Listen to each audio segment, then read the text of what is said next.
So some of you guys know that I've been looking for a new amp.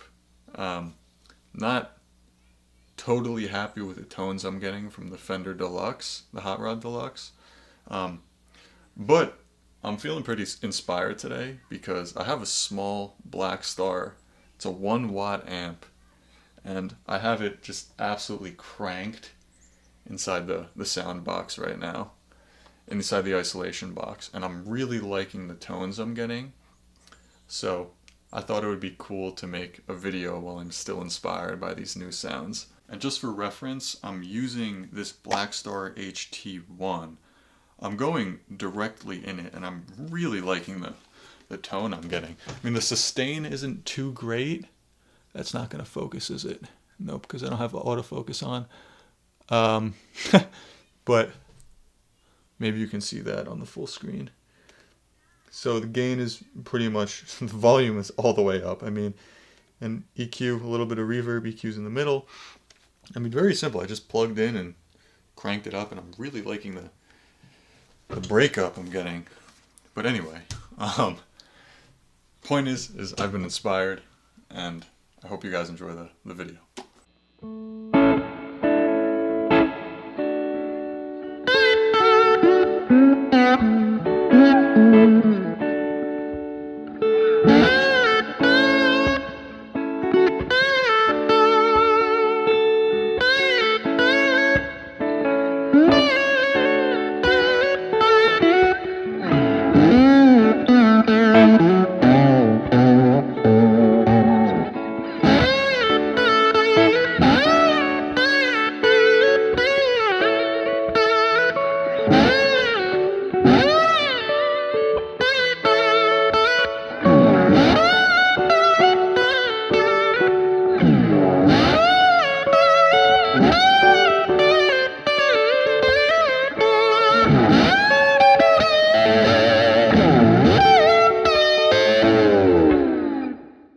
So I didn't even mention what song we're gonna go through, right? I had recorded Soul Serenade a while ago, and I really didn't like the tones I was getting.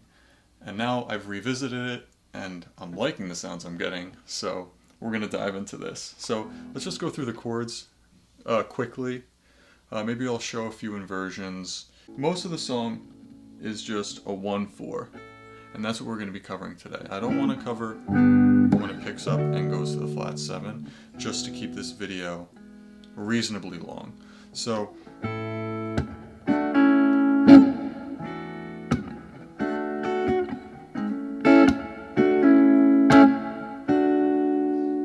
just a 1/4, right? And the key thing here is it's a 1/4 in A. Sorry, so it's just A to D. And the key thing is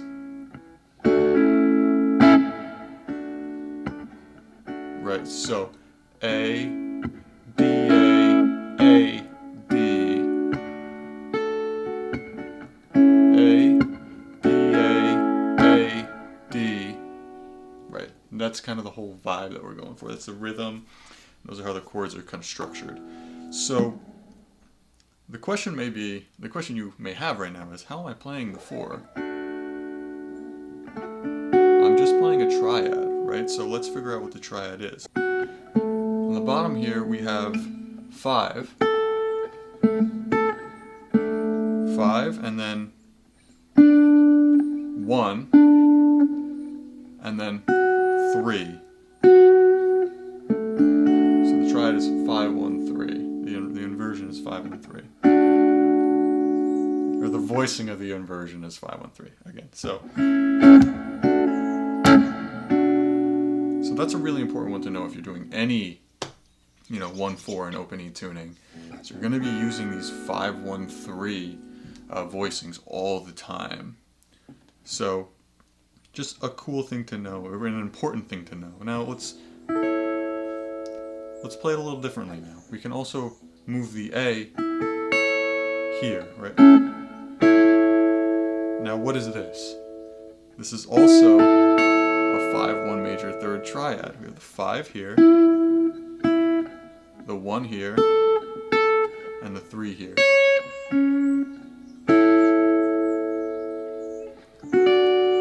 And then I'll just bar the 8th fret to play the D. And this is a cool way just to change up how you play the chords.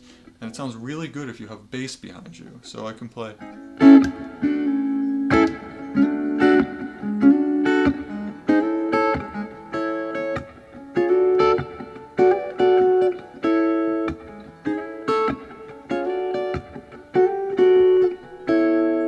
Right?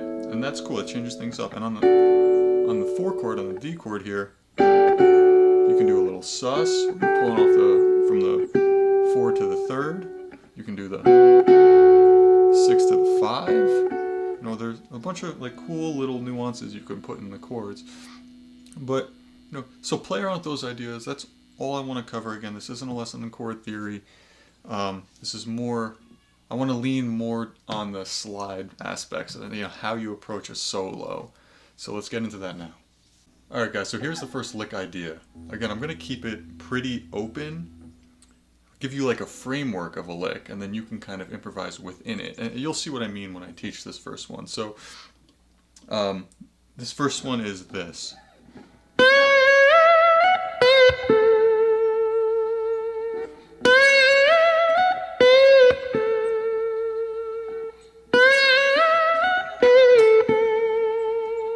Right, you hear the different differences in each of those phrases. The general area, the general notes are the same. It's just kind of how you approach them that changes things up. So what we're doing here is we're going major third. That's the first important thing. This push in and pull off of the major third, right? Because it's just this doesn't sound right. This gives it so much more attitude. So then, going from there to 5, right? 3, 3, 5, slide up to 6, right? We're only plucking once here. So, it's the first part. And that's, you know, you're gonna, for the purposes of this, that's gonna pretty much stay the same. It's the second part that you can kind of change up or put your own little spin on. So I'll play it. So, you know, because Soul Serenade is, you know, ambiguous, if you want to call it that, to minor or major pentatonic. I mean, you can lean either way is a better way of explaining it. You can lean minor, you can lean major pentatonic. And either is going to sound good if you do it tastefully. So, with this, the general area is 3, 2, 1. Right? Notice how I didn't say major third or minor third. This is intentional. So, listen to this. That's leaning more minor third. This is leaning more major third now. So let's play the full lick leaning more minor and then leaning more major. So now major. Both are cool, you know, both have their differences. And, you know, this is nice because not only can you lean either way, but you have a certain margin of error here. You know, you don't, not guessing per se, but it's like you can be very loose about how you approach the third or the minor third, right? So I'm not really aiming for minor, major third. I'm more like following my ear.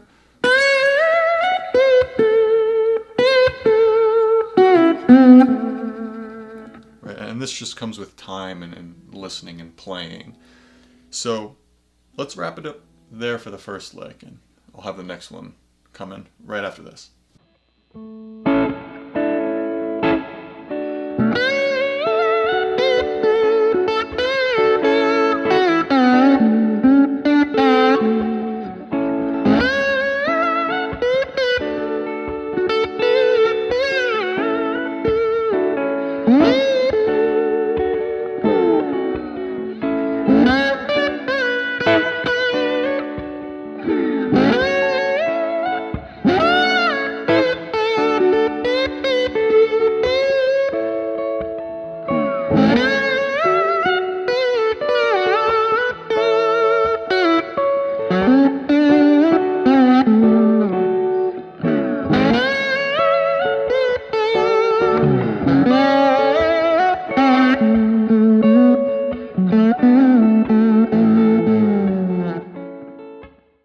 so this one's a very vocal leaning line, major vocal leaning line.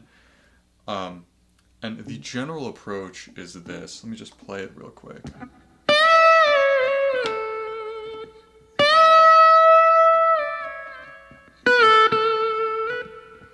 And really, the key thing of this, like the real lick here, I guess, the foundation that you want to build on is this. Oh, sorry. That slide back into the major fifth. So the notes here, 5, 4, 3, and then slide back into 3. So that's where all the soul is. So if I don't play that, it sounds like this. Much different than the second one. Has so much more soul and so much more feel behind it. So getting comfortable with sliding back into that major third is really important, right? Because you can build on that in any way you want. You can do,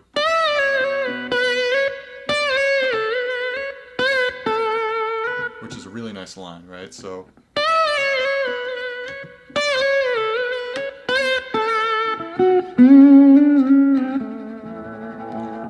doing the same thing an octave lower is also a cool thing that you can expand on once you're really comfortable on the high E string. So that's the second lick. Now let's kind of hear some of these ideas in context.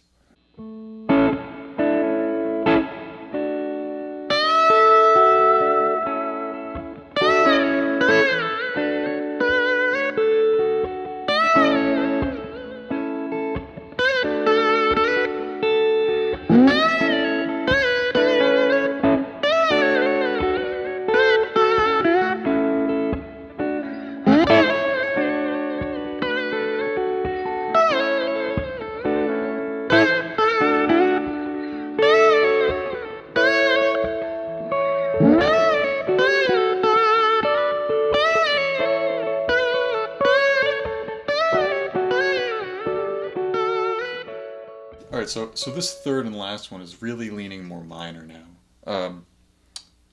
And let me just play it first, play the vague idea of what's going on. So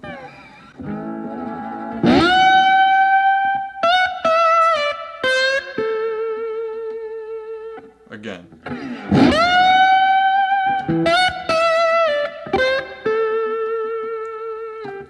Now this one is really more about the note selection itself than how you play it. How you play this one is really up in the air.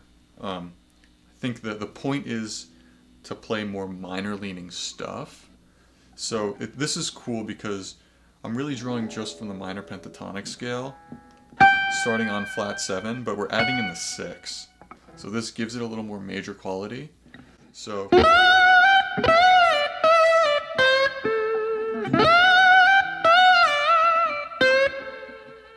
right. This is more major because you think, definitely sounds more major, and that's all because of the 6, really. The broad strokes of the lick are starting on the flat 7, 6, and then going directly into the Albert King box. Right, so we know the Albert King box is minor third 4 5, and then 1, right? Maybe flat 7, but we'll just keep it 1 third, minor third, 4 5 for now. So then we have flat 7, 6, 5, 4 minor third, and then going back to 1 eventually. That's kind of what we're going for here.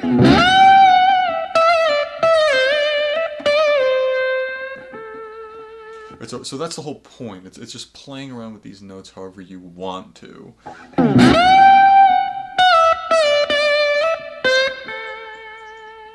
Eventually going back into the 1s. Like, you can do it in so many ways. Like, I don't want to make a specific lick out of it. I think it's better to keep it nice and open for you to explore with. So just some more examples.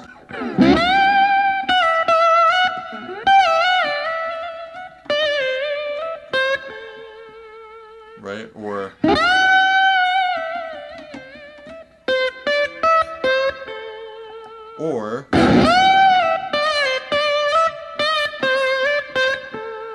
And that one's cool because it's similar to the first one in that I'm being loose with the fifth, because I know I can get away with the flat 5 if I'm careful about it,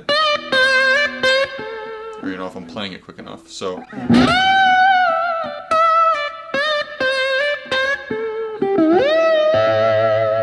just kind of improvising around that. You know, it's cool to go major after that or stay more minor. So those are kind of the 3 licks that, or the 3 ideas of licks that I thought of after, you know, jamming along to this for an hour or so.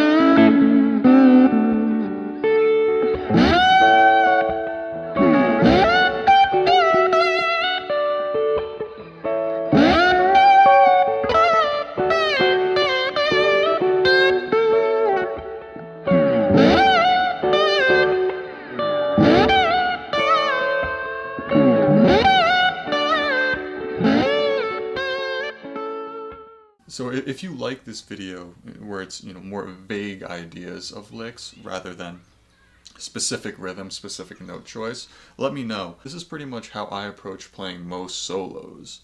It's like I know what sequence of notes sound good. It's just a matter of how I can approach them to make them still sound fresh and new and not repetitive. So let me know in the comments below if you want to see more of this style video. So that's all I wanted to cover for today. If you liked the video, please drop a like and subscribe to the channel. Thank you.